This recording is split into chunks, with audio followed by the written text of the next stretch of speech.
पिता को पूजिए वही प्रथम भगवान।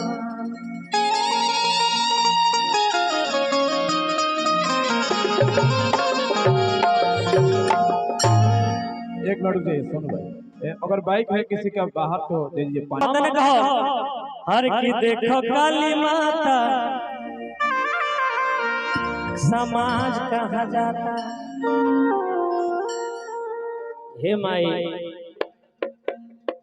बाउर जौन बुद्धि के लोग हो के सुधार दो।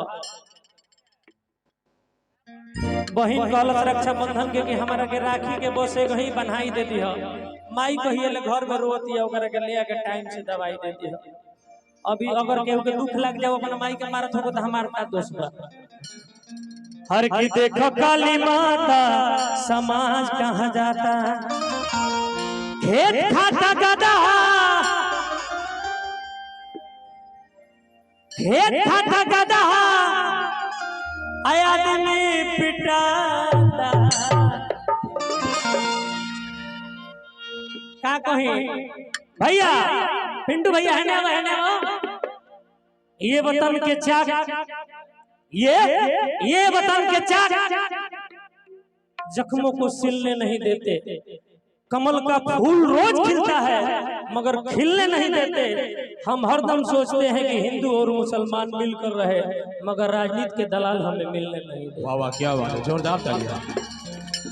अब में हमार का दोस्त बा अब यही में आगे केहू कह दी बंद करो।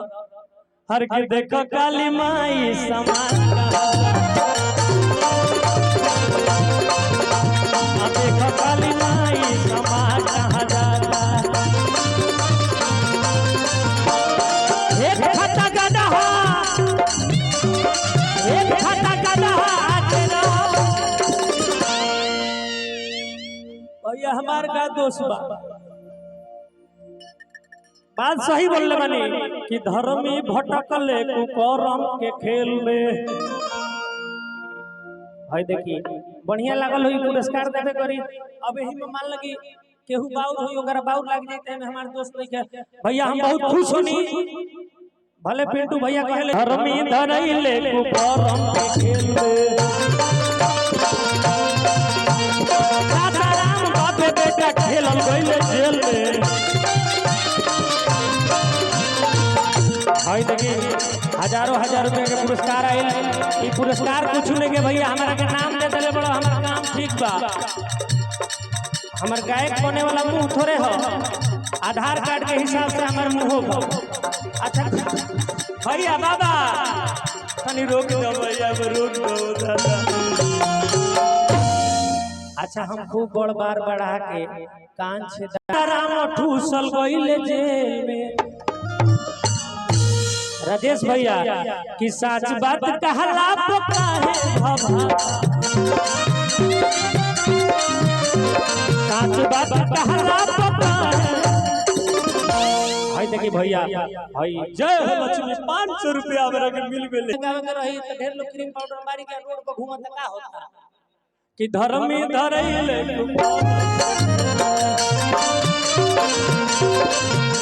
अब बेटा आया राम ठूसल बाजे।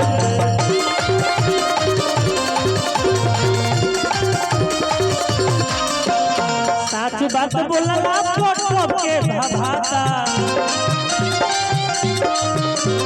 सच बात बोलला फोटो के। ए माई एक बार प्रेम से बोला काल रात्रि मैया की। अब प्रेम से बोला काली मैया की। बढ़िया लागल हो तो ताली बजाई हेलो भैया ना तो बरियारी लेके हम माइक धो के पीछे हट जाई। भैया कि देखो काली माई समाज कहाँ जाता।